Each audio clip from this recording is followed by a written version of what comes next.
तो बताते चले, जहां हरियाणा में बीजेपी ने अपना संकल्प पत्र जारी कर दिया है। बीजेपी ने रोहतक में अपना संकल्प पत्र जारी किया। बड़ी अपडेट आप तक पहुंचा रहे हैं, जहां आपको बताते चले कि बीजेपी के राष्ट्रीय अध्यक्ष जेपी नड्डा ने संकल्प पत्र जारी किया हरियाणा के लिए।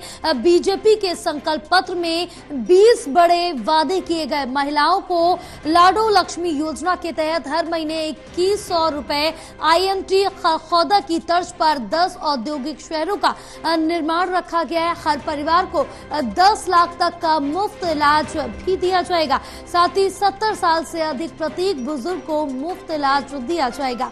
परिवार के हर बुजुर्ग को 5 लाख तक के मुफ्त इलाज की सुविधा दी गई है। ये 20 बड़े वादे किए गए हैं अपने संकल्प पत्र में बीजेपी ने, जहां 24 फसलों की घोषित न्यूनतम समर्थन मूल्य पर खरीदी की जाएगी। 2 लाख युवाओं को बिना खर्ची के पक्की सरकारी नौकरी दी जाएगी। युवाओं को अन्य रोजगार भी दिए जाएंगे, उसके अवसर दिए जाएंगे। युवाओं को नेशनल अप्रेंटिसशिप प्रमोशन योजना से मासिक स्टाइपेंड भी मिलेगा। शहरी और ग्रामीण क्षेत्रों में 5 लाख आवास बनाए जाएंगे।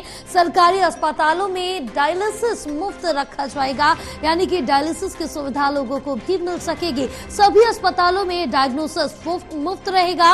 हर जिले में ओलंपिक खेलों की नर्सरी बनाई जाएगी। हर घर गृहिणी योजना के तहत 500 रुपए में सिलेंडर दिया जाएगा। ग्रामीण क्षेत्रों में कॉलेज जाने वाले हर छात्रा को स्कूटर दिया जाएगा। हर हरियाणवी अग्निवीर को सरकारी नौकरी की गारंटी दी जा रही है। KMP के ऑर्बिटल रेल कॉरिडोर का निर्माण किया जाएगा। नई वंदे भारत ट्रेनों की शुरुआत की भी गारंटी बीजेपी ने अपने संकल्प पत्र में रखी है। तो साथ ही फरीदाबाद से गुरुग्राम के बीच इंटरसिटी एक्सप्रेस मेट्रो सेवा की शुरुआत भी की जाएगी। पिछड़े समाज की जातियों के लिए पर्याप्त बजट रखा गया। सभी सामाजिक मासिक पेंशनों में वृद्धि की जाएगी। हरियाणा में आधुनिक स्किल का प्रशिक्षण की गारंटी भी दी है। अंतर्राष्ट्रीय स्तर का अरावली जंगल सफारी पार्क की भी व्यवस्था की जाएगी।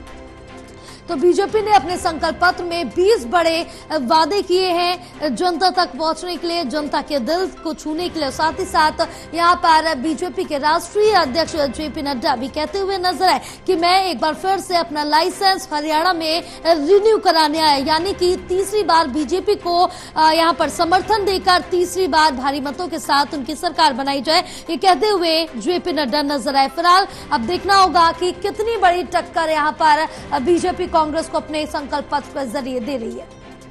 हमारे साथ हमारे सहयोगी ललित जुड़े हुए हैं और ज्यादा जानकारी लेंगे। ललित, जिस तरह से देखें कि कल कांग्रेस ने अपना संकल्प पत्र, घोषणा पत्र जारी किया है दिल्ली से, और आज रोहतक में बीजेपी ने अपना संकल्प पत्र जारी कर दिए।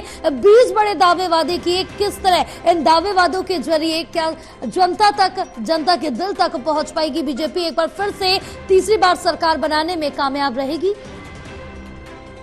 बिल्कुल, देखिए, सरकार बनाने में कामयाब रहेगी या नहीं रहेगी सोनिया में पता चलेगा जी। लेकिन इतना मैं कहना चाहूंगा कि भारतीय जनता पार्टी ने हरियाणा का संकल्प पत्र जारी किया, लेकिन कांग्रेस ने दिल्ली से हरियाणा के लिए अपना संकल्प पत्र जारी किया।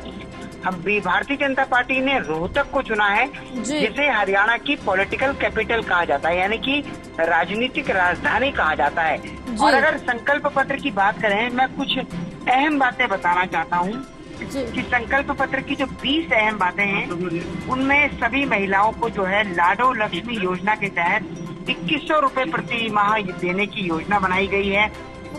IMT खरखौदा की तर्ज पर जो है 10 औद्योगिक शहरों का निर्माण करने की भारतीय जनता पार्टी बात कह रही है, जिसमें कि प्रति शहर तकरीबन 50,000 स्थानीय युवाओं को नौकरी देने की बात कही गई है। इसी तरह से प्रधानमंत्री आयुष्मान कार्ड जो है, उसको राज्य में चिरायु आयुष्मान योजना के तहत प्रत्येक परिवार को 10 लाख रुपए का मुफ्त इलाज देने की बात कही गई है। 70 वर्ष से जो अधिक के बुजुर्ग होंगे, उनको अलग से 5 लाख रुपए का ट्रीटमेंट मिलेगा जी। इसी तरीके से किसानों को लेकर जो बात कही गई है, उसमें 24 फसलों की घोषित न्यूनतम समर्थन मूल्य MSP पर खरीदी जाएगी। 2 लाख युवाओं को नौकरी देने की बात कही गई है। ये भी कहा गया है कि जिस तरीके से मनोहर लाल खट्टर सरकार में बिना खर्ची बिना पर्ची के दिया जाता था नौकरी, उसी तर्ज पर दिया जाएगा। साथ ही 5 लाख युवाओं को रोजगार के अवसर मुहैया कराए जाने की बात कही गई है। शहरी और ग्रामीण क्षेत्रों में 5 लाख आवास बनाए जाने की बात कही गई है जी। जो प्रधानमंत्री गरीब आवास योजना है वो अपने आप में पिछले 10 सालों में पार्टी के लिए काफी लाभप्रद हुई है। अब वो यूपी का इलेक्शन हो या लोकसभा का इलेक्शन हो, उन सब में उसका फायदा देखने को मिला है। तो इसी तर्ज पर जो है पार्टी हरियाणा में भी 5 लाख आवास बनाने की बात कह रही है। सरकारी अस्पतालों में डायलिसिस और अभी सभी अन्य सुविधाएं जो है उनको मुफ्त करने की बात भी कही गई है जी। हर जिले में और के लिए नर्सरी की बात कही गई है, क्योंकि हरियाणा जो है एक तरह से स्पोर्ट्स कैपिटल भी है। यहाँ से बड़ी संख्या में खिलाड़ी आते हैं। खास तौर पर अगर वेट लिफ्टिंग कहा जाए तो उसके लिए हरियाणा सबसे बड़ा एक शहर के तौर पर जाना जाता है। तो वहाँ पर जो है खेलों की नर्सरी बनाने की बात कही गई है।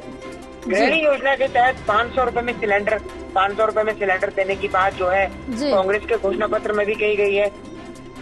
इसी तरीके से अव्वल बालिका योजना के तहत ग्रामीण क्षेत्रों में कॉलेज जाने वाली हर छात्रा को एक और करने वाली बात है।